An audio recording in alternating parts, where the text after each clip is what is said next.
Okay, I just did my favourite bit, Ant, which says it's preparing to live stream. It's setting up the meeting for YouTube Live, and apparently it's done, which is very, very exciting. So if we are live, please wave at us or like or comment. I'm not sure what you kind of do. Can you wave on YouTube? Like this? Well, I can, they can't. Yeah. Cool, thanks for explaining the concept of waving. You can use either hand. Either hand. Oh my gosh, that years of practice. Both together. There we go. I'm just quickly going into the other side of it to check that it comes up. Oh, I love how Will is right behind you, giving you all the moral. Yeah, quite a lot of people when talking over Zoom find him quite a scary presence, and they think he's going to leap on me and stab me in the back. Wow, that's quite exciting. Hopefully, It doesn't look that dangerous to me. Is it because the hands are open? That's a good thing. That's like a embracing gesture, I think. Yeah. He's got a little outfit on? Yeah, this is from when he was in one of our primary school tours. I think this is only half the outfit, I think he had a swishy scarf. This is from when he was Quince in A Midsummer Night's Dream, and he was directing all of the mechanicals. Yeah, and he had a swishy, like, artistic scarf that he had as well. Yeah, because you have one of those when you direct, Anne, don't you? A swishy scarf? Swishy scarf, yes. And a toilet roll. No, I don't. See you, Will. This is Will in his natural state. Aww. Not being Quince. But when he was the friar as well in one, and I think you might have that maybe. His costume when he's dressed up as the friar and he's got the hood and he looks a bit like a Jedi. Yeah. If any of you guys are watching that did the With My Eyes course with us last year, you'll be very familiar with Little Will because we passed him around. And also he had a very unfortunate accident where he fell out of the window. But luckily he only has one bone in his body and that's the nose. So oh yeah, that's true. So he was okay. Yeah, it's being really annoying. Here we are. I have found us. That's very exciting. Okay, so we've got a couple of good afternoons. Good afternoon. Sup, dudes. Nice. James, hello as well. And yes, Sasha's enjoying the assassination attempt story and little Will. Oh, and he has feet bones, apparently. I forgot. He does have a feet bones. That's true. Yeah. That is correct. Okay, so we are officially online. So for those of you that haven't joined us before, welcome. This live chat is part of our Everyday Miracles programme. So on our website, the Guildford Shakespeare Company, you can find theatre making videos led by Ant and myself. On a Wednesday, there's lots of videos led by our drama therapist, Louise. And on a Friday at 4:00 today and next week as well, you can join us for these live chats. So please feel free to ask any questions for Ant or myself in the comment box, and we'll do our best to answer them. Ant, do you mind just telling us a bit about yourself and your role in the Guildford Shakespeare Company? Yeah, sure. So I joined GSC 6 years ago, I think it was, and I work in the education department as well as being the associate playwright. So I work with you and the lovely Indiana on the education stuff, which means kind of going into schools and running drama clubs and running outreach projects such as the tours that Will is the star of. The other actors won't thank me for that. The tours that we do, and we also have projects, well, like this one. We also go into care homes and various other things. Yeah, and as associate playwright, I've written 5 plays, something like that. I get confused because we did Alice twice, and Wind in the Willows was my first one, and that's just been redone for Zoom. And we're currently working on the Tales of Hans Christian Andersen, which obviously we've been talking about in the videos, and The Ugly Duckling is one of the kind of central stories in that production. Do you have a favourite one that you've written? Or a favourite play for GSC?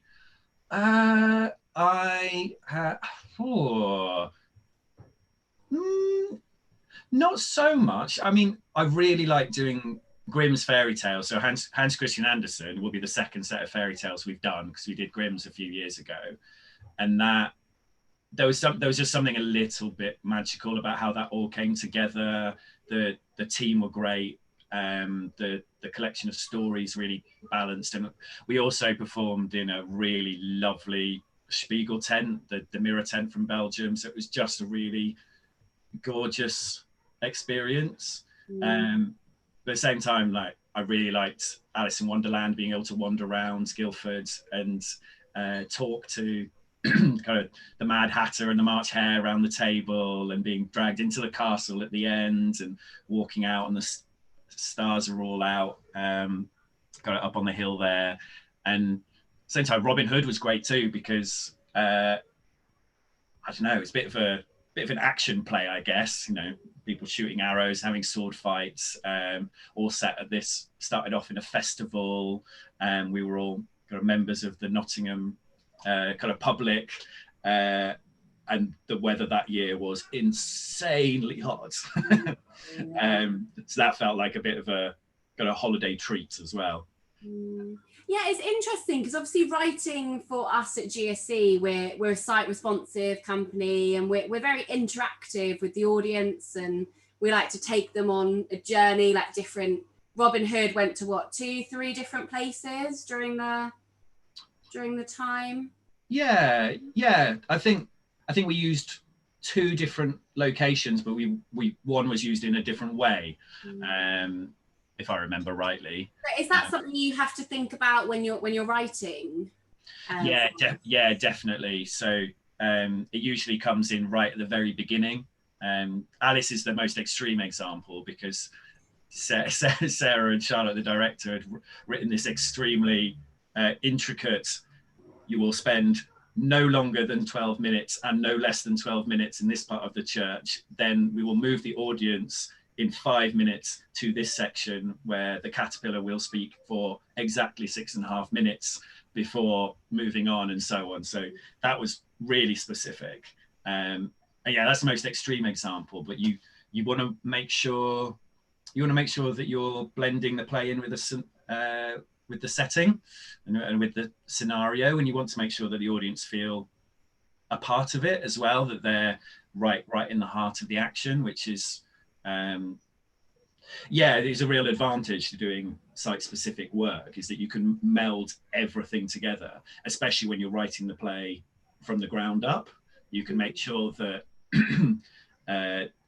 what's a good example? So The Wind in the Willows was set specifically in an art gallery outside this beautiful house, and then we actually went into the woods and we had a real car afterwards. So the kind of things that if you know that that's coming, then you can write it specifically and play up to it.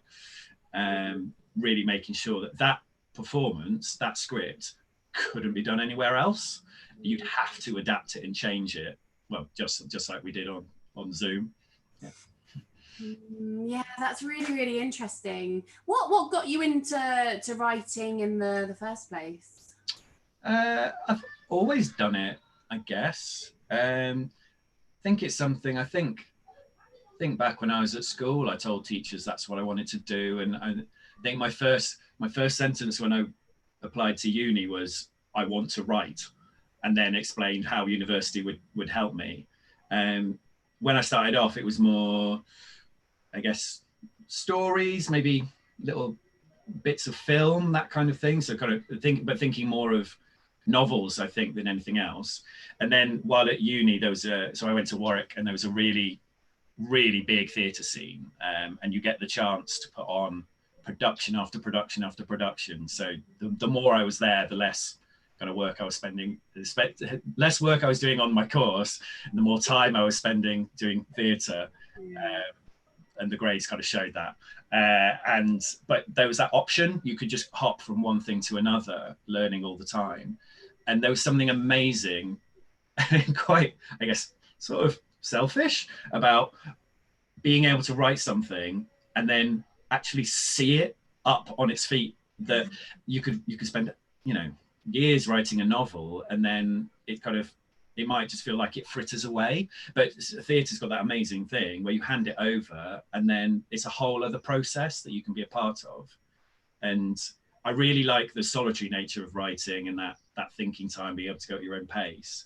But I absolutely love the rehearsal room, and not just the rehearsal room of kind of put it up on its feet, but the collaboration that comes with that. So talking to directors and talking to the producers, and working together with somebody to create a script and then put it on, especially from a writer's point of view where the pressure's kind of off, so you can sit back and enjoy it a bit once it gets into tech and performances, which I think is really nice. You kind of reap your rewards when it gets into production, which I think is amazing. And then you get that whole other stage where the audience get involved as well. So you've been working on it with somebody else and they've been giving their input and it's grown, and then you hand it over and you could have been laughing at several, you know, like the same joke time and time again in rehearsals, and then it falls completely flat in front of an audience. But the other thing obviously happens too, where you go, oh, that really works when there's an audience responding, and it brings on this whole new energy, which is amazing. And you don't get that any other kind of writing. You need that performance element to get that to get that reaction. Because we spoke in the theatre making videos on Monday about, you know, when you're starting off telling a story, creating some sort of mood board or vision board, so it's really clear when you get the producer, designer, director, actor, everyone together in a room. And you spoke about how often what you hand over and the finished product is very different. Can you think of a time when you've kind of had a very clear vision at the start versus what happened at the end of the process, either as a writer or also a very experienced director as well? Hard question.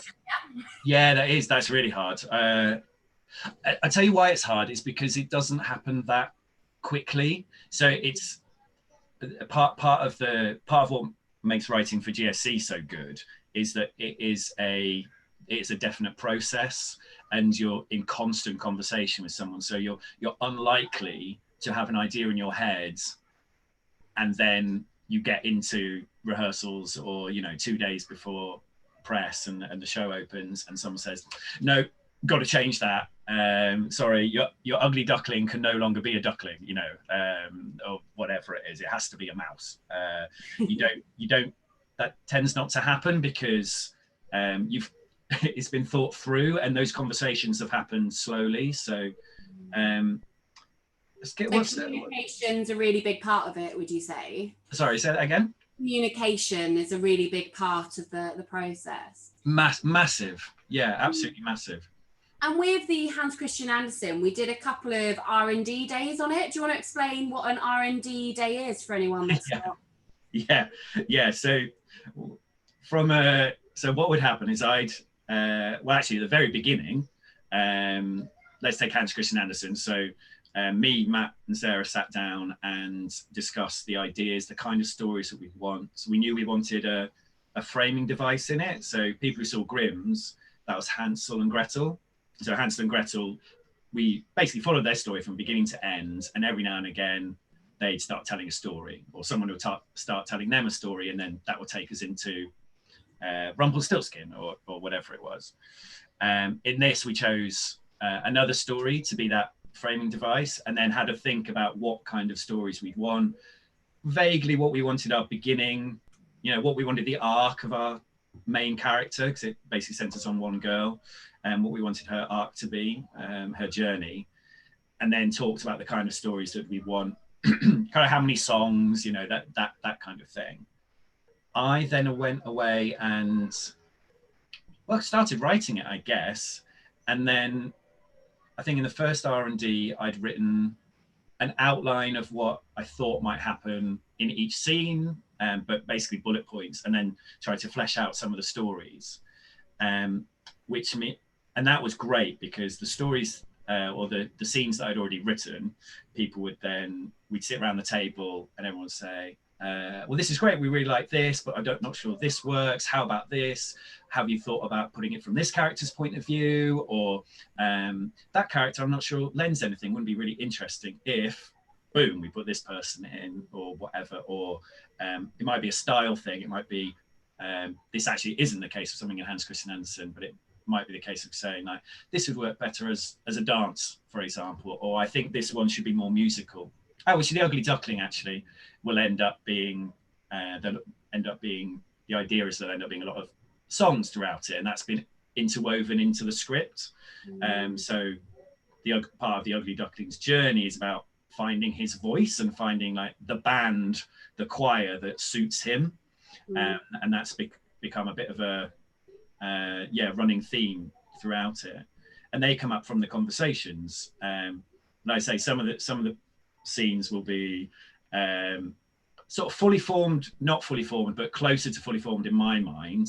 And then they'll get ripped apart and you'll go down another track. And sometimes it's just well, I think this might happen. And then it's a group discussion, which is so important, because it's all very well if I really like what I've been written, but the director's got to be happy, the producer's got to be happy, and we've got to make sure that the actors are going to be happy with what they're going to be performing too. Plus everyone else involved, you know, the rest of the creative team. So it's really important, which is, and it evolves like that. So then I go in, write, and then we'd go through the process again, and hopefully it gets honed in more and more as it goes along. So you don't tend to get many big changes. Certainly none that spring to mind anyway. Yeah. I really like this idea of this kind of back and forth process. That it's not that you write it once and then you hand it over and that's done. It's all about the redrafting, the re-exploring. Yeah. Which is really scary, and is something that I think as a writer, and probably as any theatre maker actually, I guess my experience is more from a writer's point of view, that you hand it over and you get the notes, and there's always a part of you that wants to like scream and shout and say, no, but I spent so long on this, how dare you? But of course, you want to hear those things. It can be hard to hear sometimes, but you want to hear it because you want it to be better. And the part of having the conversation is that it's almost impossible to make a terrible group decision, because someone there will be able to go, hang on, you guys are getting too carried away, there's a problem here. And if you go with, especially because we all trust each other in the company, we all respect each other's opinion, so someone brings that up, or, you know, you've got, I don't know, 2/3 of the group are in favor of something, the third are against, you can lean towards the majority, which, yeah, it's just really helpful. And it's really nice because it's like writing with a support team, I guess. Nice, great. Well, let's answer some of the questions that we've got on the group chat. We've got a question here. If you could adapt any classic lit book, which would you choose? That's really good. I've got a bit of a, well, not a bit, I've got a big fondness for Sherlock Holmes. So I'd really like to do his death and return.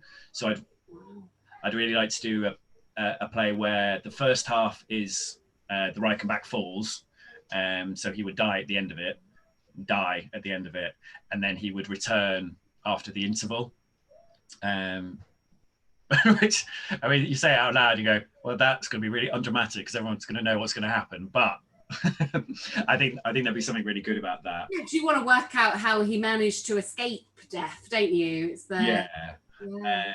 And I'm also I mean they've been done to death, but doing something like Dracula and Frankenstein would be brilliant. I think Frankenstein is particularly like a brilliant book, and I'd love to do that. And the scale of it is so big, but there's so many different ways that you could attack it, so many different perspectives that you could take on it. Yeah, maybe Sherlock though. I'd like to do that. Okay, cool. Watch this space. Yeah. We've also got a question here. Do you have any acting background, or have you only ever written and obviously directed as well? Yeah, so I acted a bit at school and then acted once or twice at uni. God, maybe not even that, but I got much more into directing. So actually, in some ways, directing came first. So I directed more than I wrote at university, but the directing like directly impacted the writing, because they're writing, directing, and acting are so intrinsically linked that you learn a skill for one and it directly impacts the rest. So I went and did a directing course at Birkbeck at the same time as doing the Royal Court Young Writers, actually. And a lot of the stuff I did while on the directing course allowed me to see theatre from different practitioners' points of view. So I went into arts ed drama school and kind of half taught there, half took classes and half took them, which was amazing.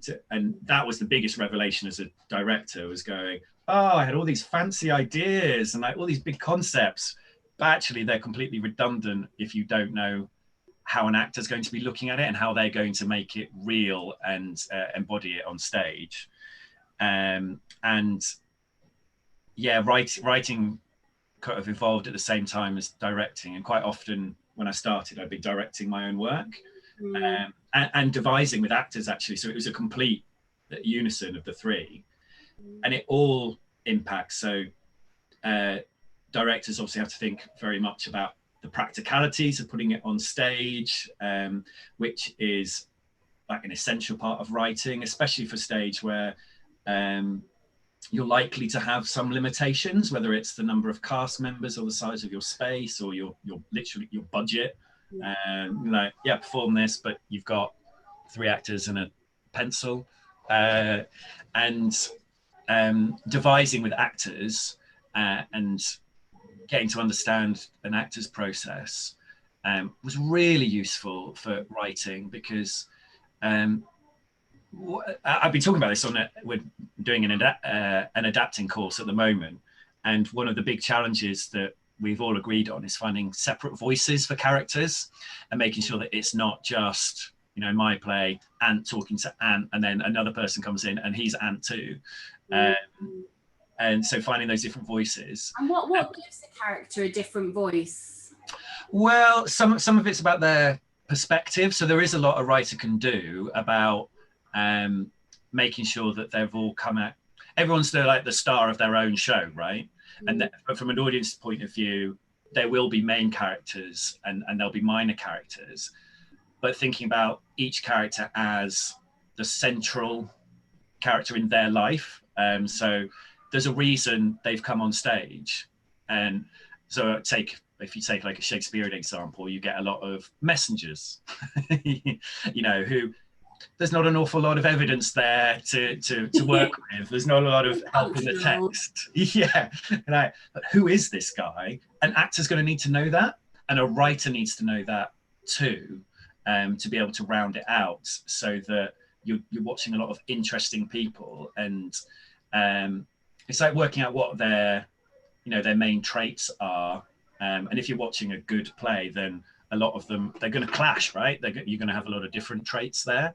But not just traits, but also their attitude. So they might be, you know, if you choose, what's the example? Oh, this is bad, because I'm going to give this example in the adapting class on Monday. But like, I was thinking of Winnie the Pooh, weirdly, and how their Do you think characters. that has anything to do with the fact you've got two small boys?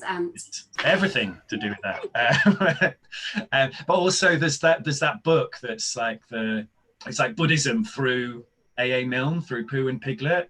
And so Pooh's great because his trait is he's a bit dim, he's a bear with a little brain, and his attitude is, where's my next meal coming from? You know, it's like he's always looking for food. So you've instantly got two really strong things to be considering when he opens his mouth. It's like he's a bit dumb, he's a bit silly, and he's constantly thinking of food. So that can help motivate why he's speaking and the reasons behind it. Piglet is like totally scared and totally neurotic, but actually really keen and really friendly. You know, so really enthusiastic. And Eeyore's another brilliant example because he's obviously very depressed and down, actually very articulate, you know, and actually a bit of a problem solver. And so you work that out, and then their voices sort of come from that. And certainly one real advantage of working in theatre is and doing the R&D process that we do is that ability to then hear those voices out loud. And this links back to the devising as well, when I kind of first started out, is you hear it in somebody's voice and they'll be able to tell you whether it's realistic or not, and they'll be able to really quickly suggest that's not right for this person, because an actor can come at a character from a very specific point of view, which is so helpful. If as a writer and a director you can sometimes get lost in the grander world and not think in such a focused way. Yes, that's one of the joys. You can rely on help in theatre a little bit. Yeah.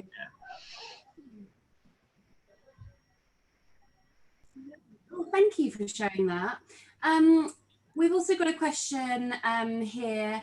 With your recent online show, how nervous were you about the technology and any gremlins? Another good question. Well, me personally, not very much, because it wasn't in my hands. But I know that backstage that was a big issue. It wasn't. Yeah, it's part of the beauty of being a writer is knowing that you've kind of handed it over and your bit's done. It's really nice. So being able to sit back and watch as an audience member to a large degree. It was what I tell you what was really nice about it though is that a lot of those fears were alleviated by the attitude of the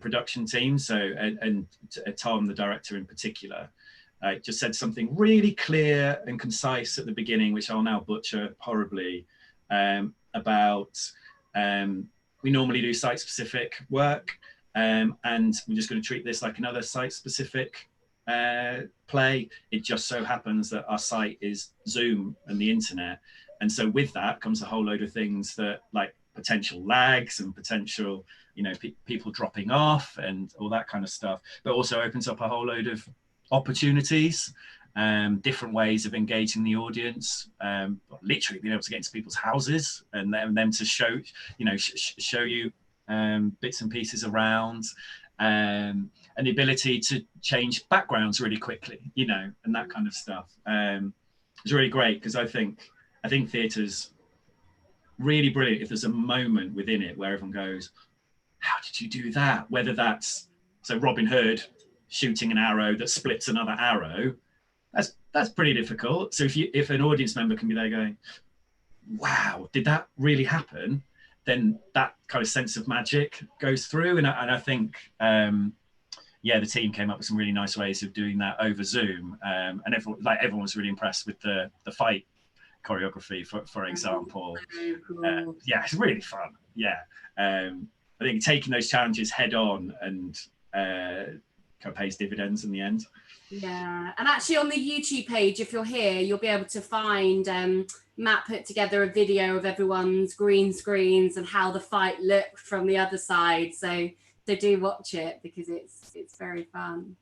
Okay, great. So we also have a question here saying, what do you think is the hardest genre to write for a play? Oh, I don't know.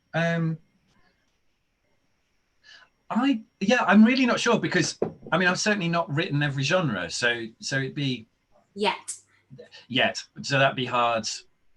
That's tough. I think trying to create suspense is really tough. Yeah, thriller, I was going to say suspense. Yeah, and I haven't really done that much as a writer, but trying to direct Macbeth, and trying to make people really buy into the will he, won't he, is he going mad, this guy could do anything, no one's safe. That's really tricky, and so much of that is down to the production as well, and the atmosphere created. So like the atmosphere created for the version we did 1,000 years ago before lockdown, 5 months ago. That long, doesn't it? Yeah. I thought the atmosphere was incredible. That was really super cinematic, I think. Absolutely incredible for an audience to sit within the terror was amazing. And that's tough to try and write. That's really hard. And a lot of that comes down to like release of information, giving the audience enough knowledge of what's happened, but keeping enough back so that they're in suspense and they're intrigued.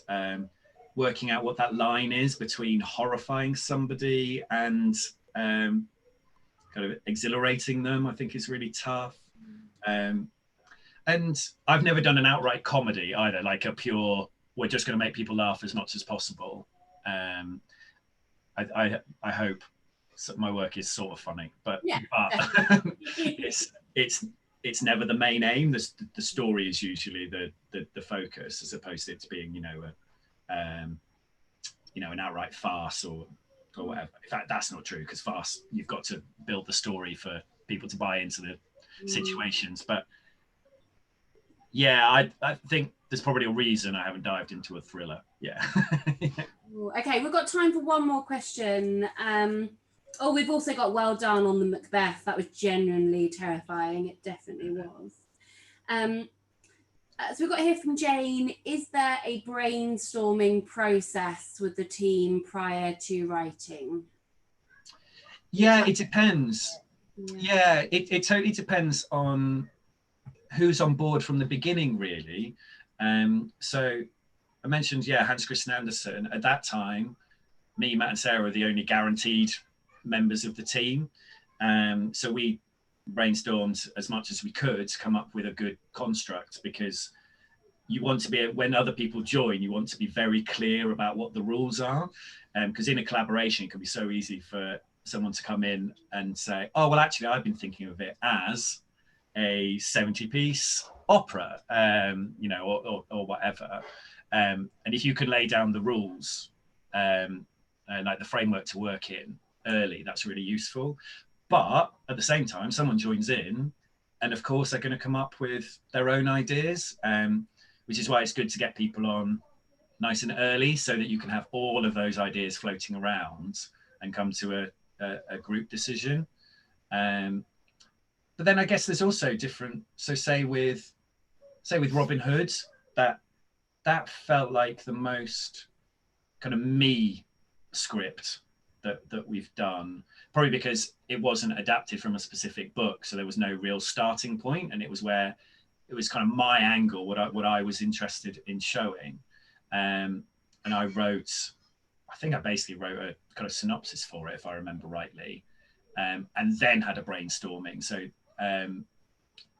it depends what you're starting from. It depends how much of a company-led thing it is, or whether it's a passion piece. So it's like Alice was very much, that definitely came to me in a pretty fully formed way. And then combining Sarah and Charlotte's ideas with Lewis Carroll meant that there wasn't a huge amount of additional like new thoughts needed. It had all been thought out.